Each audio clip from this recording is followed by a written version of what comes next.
Bismillahir Rahmanir Rahim. In the name of Allah, the Beneficent, the Most Merciful. I'd like to welcome you, dear viewers, to another in the series, In the Light of Islam.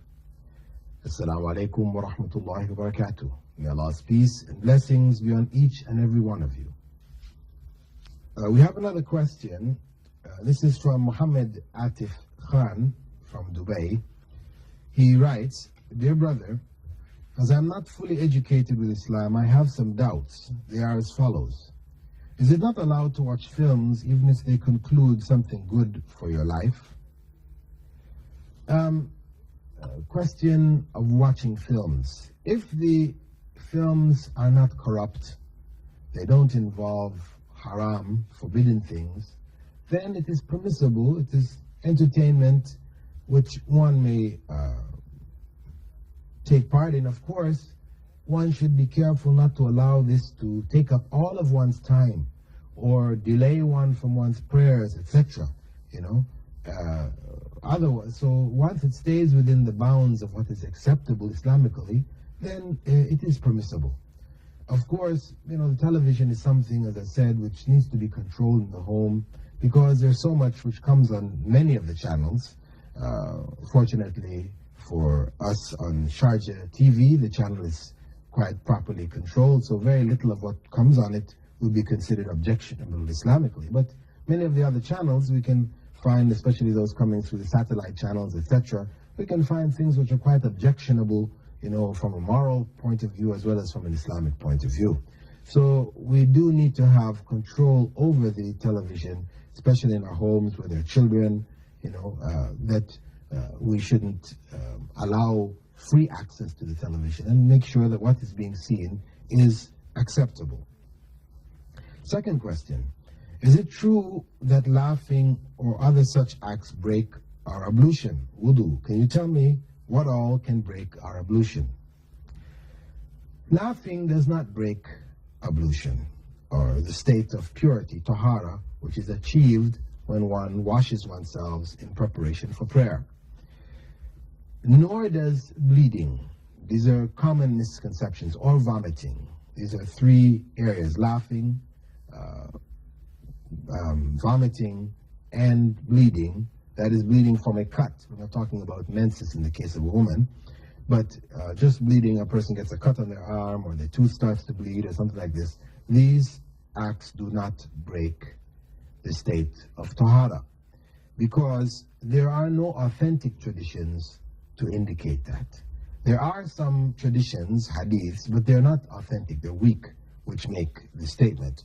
What breaks the state of tahara fundamentally is urination, defecation, passing wind, going to sleep. And now sleep in itself is not what breaks the state of tahara, but the fact that when a person is in a state of sleep, they may pass wind without knowing it. Because the sleep, we lose consciousness of what is happening to our bodies. So if we go into a semi-sleep stage where we are awake, sort of partly awake, partly asleep, we're aware of what is around us, this doesn't break our state of ablution. And these are the basic acts which require us to then make wudu, or the basic ablution, washing the arms, face, feet. But if there's another acts like that of sexual intercourse, this now causes us to have to take a bath to regain the state of tahara. This also breaks our state of ablution. The third question of our brother Muhammad Atif Khan is, when should we pray witr prayers? After the Isha prayer or before sleeping? The preferable time for praying witr is at the end of tahajjud. Tahajjud is the night prayer, which is done when we get up from sleep. Actually, this is the best time, is in the latter third of the night. If we divide from Maghrib, sunset, to sunrise, or to the dawn, beginning of the dawn, if we divide that into three portions, the third portion, the latter part of that third portion, is the best time to get up from sleep and to pray. This is a highly recommended time to pray because no one is around, no one is observing us. This is a time when we are most close to God. So we're recommended to get up, in the night, whenever we can.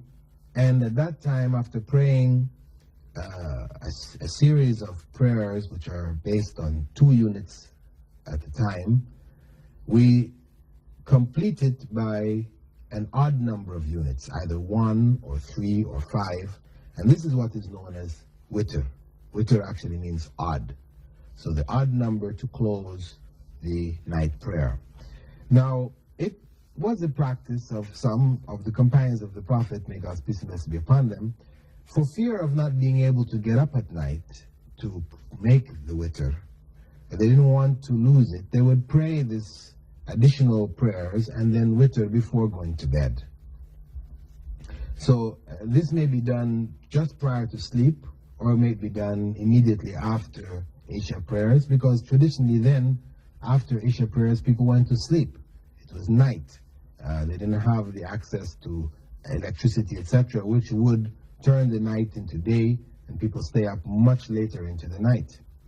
So it may be done after Isha prayer or before sleeping, but the best time to do it is to get up in the latter third of the night and to pray it.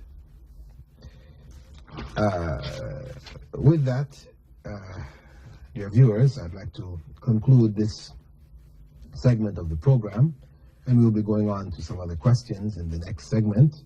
I hope the points that have been explained here have been of some benefit to you all, and I hope you'll continue to watch the coming segments. With that, dear viewers, I bid you all farewell. Wassalamu alaikum wa rahmatullahi wa barakatuh.